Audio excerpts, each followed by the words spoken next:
Now, Russia is starving out cities like Mariupol. It's shameful. The world is saying to Russia, stop these attacks immediately. Let the food and medicine in. Let the people out safely and end this war of choice against Ukraine. Latvians who lived through decades of Soviet occupation understand deeply how wrong this is and how the world must defend Ukraine's right to exist as a sovereign, democratic country free to choose its own future. Latvia has done just that. It quickly provided critical security assistance to Ukraine, including Stinger missiles, anti-tank weapons, small arms, ammunition, protective gear, medical supplies. And the Latvian people have stepped forward as well, with an outpouring of humanitarian donations, a pledge to welcome more than 10,000 refugees from Ukraine into their homes and into their communities. Latvia and the United States, together with our allies and partners, will continue to stand with Ukraine.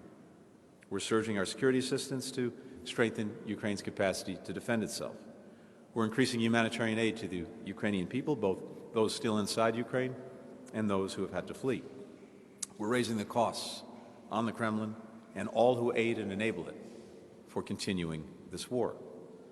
We're also bolstering our shared defense. We and our NATO allies are prepared to meet any threat. President Biden spoke to the American people just a few days ago in his State of the Union address, and he made clear, again, something he's affirmed repeatedly: we will defend every inch of NATO territory against aggression coming from anywhere at any time. Our commitment to Article 5, an attack on one is an attack on all, is ironclad. The President has called it sacrosanct, and no one should have any doubt about that. NATO activated our defense plans for the eastern flank for the first time in history, giving the Supreme Allied Commander Europe the authority to deploy the NATO response force as needed. Many allies have increased their troop presence and contributed additional equipment and capabilities to this effort. President Biden ordered the deployment of an additional 7,000 U.S. troops to Europe and moved forces already in Europe to NATO's eastern flank, including to Latvia. We now have more than 1,000 U.S. soldiers here in Latvia. We'll continue to rotate our forces to Latvia and the Baltic region to train alongside the NATO.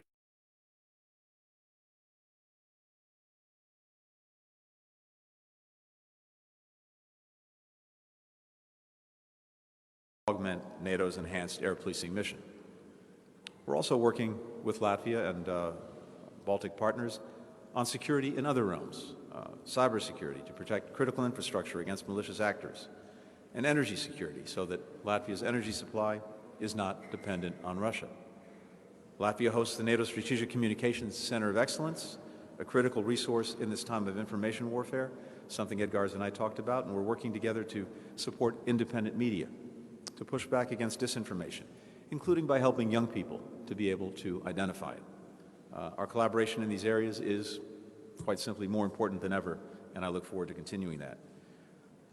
This is my second stop in a visit to all three Baltic countries. Over the past 30 years, the Baltics have formed a democratic wall that is now standing against the tide of autocracy that Moscow is seeking to push further into Europe. And my message on behalf of the United States to the people of Latvia, to all of the Baltics, is that the United States is more committed than ever to standing with you as our democracies rise to the challenge of this moment. It's very moving to see the blue and yellow colors of the Ukrainian flag in this city, in Lithuania, where I just came from, on public monuments, homes, schools, businesses. The incredibly brave and resilient Ukrainian people will fight for as long as it takes for their country. I know, and they know, that they can count on the support of Latvia, the United States, and many countries in Europe and around the world. Thank you. Thank you very much, Mr. Secretary. You'll be needing your interpreting now. Mēs pārējām pie jautājumiem. Now we move to questions and answers and Latvian television in Strasdiņa. Thank you for this opportunity. In Strasdeni Latvian television, I would like to ask Mr. Rinkevics, first of all, you already mentioned the possibility of having troops in Latvia standing. How you discussed it with Mr. Blinken, the possibility to increase the troops here in Latvia and have permanently deployed American soldiers here in Latvia, and what was the answer given to you? And the question to Mr. Blinken, closing the skies, this is what Ukraine is demanding very intensively. NATO has provided its explanation that it would complicate the situation even more, turning this into large-scale war. But you have also said that the countries have been given green light to give planes to the states, and Poland was mentioned, that you had offered substitute fleet to Poland if it offered its planes to Ukraine, but the answer is not clear. What could be the practical solution to this, practical assistance to Ukraine in defending its sky? I have to say, thank you for the question. Indeed, we discussed the matter, how to reinforce the presence of NATO forces and also of the United States as part of NATO here in the region, and I underscored that I would like to have permanent solutions to this, seeing the way this situation is developing. And of course, my colleague will add to what I'm saying, because it wouldn't be right to retell the opinion of the United States Secretary of State. He will state his opinion himself, and yet we agreed that both the Ministry of Foreign Affairs and Defense, while preparing for NATO summit in Madrid, preparing the new strategic concept, responding to the change in the situation, we are going to work on what Anthony said, to have effective protection of all NATO states, with the measures that would be needed, and the presence should be as long as it is necessary. Well, of course, as constant Putin's regime is, as constant this presence is going to be, and even beyond it, perhaps.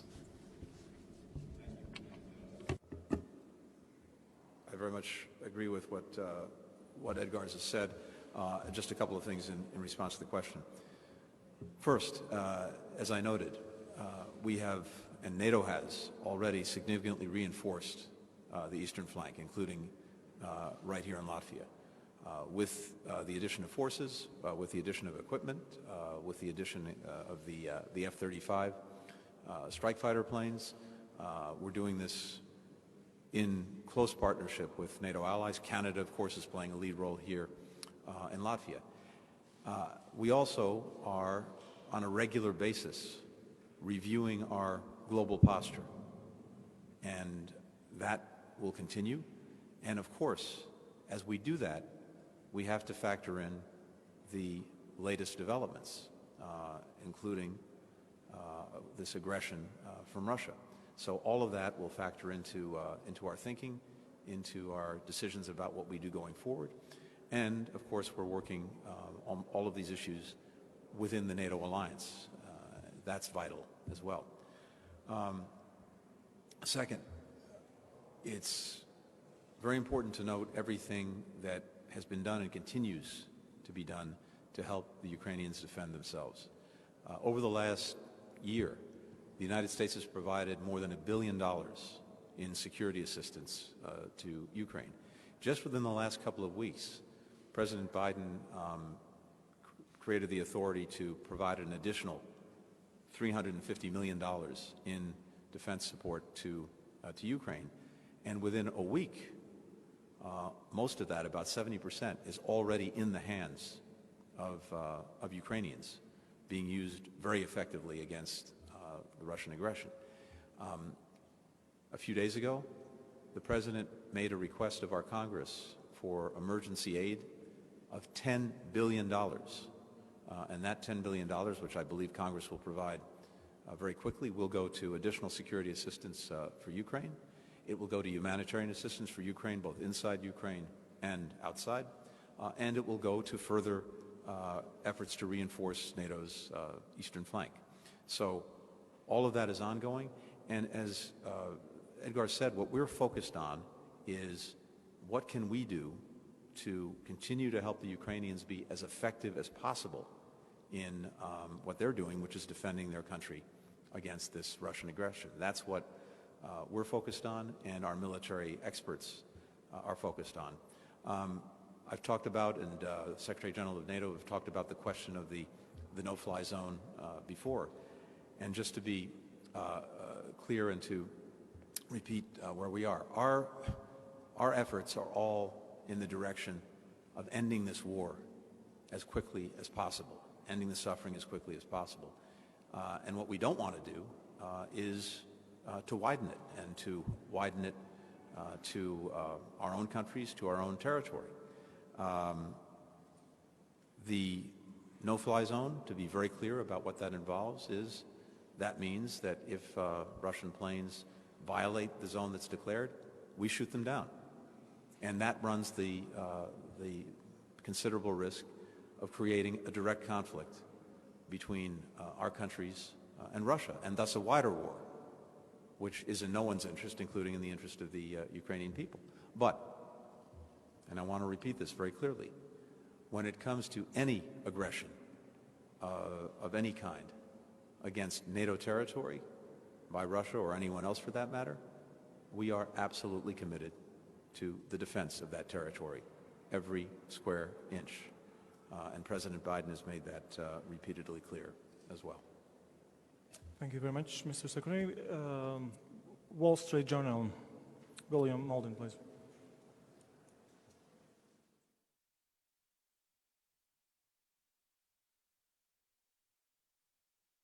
Thank you very much for doing this.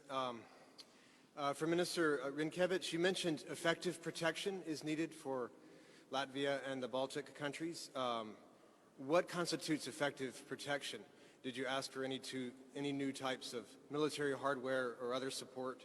And did that include anti-aircraft systems? And did the U.S. seem willing to provide it?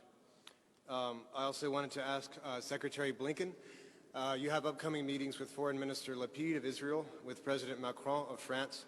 What role does Israel play, especially in any possible mediation or engagement with Russia during this conflict? And do you have any message to send to Russia other than the general need to de-escalate or stop fighting in Ukraine? And then just to clarify one thing you said earlier in Vilnius, you mentioned more permanent basing of troops here. Does that mean there is a decision, or there isn't a decision to base troops permanently here in the Baltics countries specifically? And because there was a little bit of ambiguity with that, and so we're just very curious. Thank you. Well, thank you very much. I'll answer in English. Well, yes, indeed, we discussed the further steps when it comes to providing efficient protection. And we see the need, and we are also learning from what is happening in Ukraine. We are seeing what Russians are doing, and we understand that we need to bolster our air defense. That's absolutely clear. We also feel that we need to bolster our coastal defense, cyber defense, and we are discussing and talking not only with the Secretary of State, but also with the Secretary of Defense. We see the willingness to work with us and to look into the needs, and of course that requires some process, but I'm pretty confident that there is understanding about the need to work together and to address some of those issues. But let me also mention another thing that is equally important than defense, and that's energy. I think that what we all understand that we need to work, and it is not only Latvia or Lithuania or Estonia, that's entire European Union, Europe as a whole. We need to work to reduce dependency on Russian gas and oil. We discussed at some length and detail also what could be done, and I see that here the United States can play a critical role, and we are willing to continue. In this region, this is disconnecting from Russian-Belarusian electricity grid and connecting to European electricity grid. Some work is being done. And also that means, of course, reducing dependency on gas, but here we need a bit wider effort through LNG, through renewable energy issues. So I would put now military defense and energy defense on an equal footing, and also the cyber defense. So 3 areas. Did you ask for anti-aircraft systems from NATO? We do work on those issues, yes, we do work, but I think that we will not go into details before there are no substantive efforts, and we are working through NATO and with our partners on some additional needs that we see we need, and I'm very glad that both NATO and our partners are addressing those challenges seriously. Will, first on the last part of your question, just to be clear, and I'm sorry if I wasn't before, earlier today. As I said, and as I just mentioned again now, we're on a regular basis reviewing the global posture of our forces, to include, of course, here in Europe, and we have to factor in any developments, any changes in the threat, and we will do that. And when it comes to questions such as permanent basing, these questions come up, and we'll certainly look to answer them in the context of doing the review of our posture. But just to be very clear, no, there's no decision of that kind. I was just saying that this is a question that's come up, and we'll, in the context of doing reviews of our posture in Europe and elsewhere, be looking at that. Second, with regard to meetings, I'm not going to get ahead of them. I'll let them more or less speak for themselves once I've had a chance to actually compare notes with my friend Yair Lapid later this evening here, and then with President Macron tomorrow in France. But I think there's certainly no change in our message to Moscow, our message to Russia, to President Putin. End the war. End it now. Thank you very much, Mr. Secretary of State, Your Excellency Minister, dear media representatives. This concludes our press conference.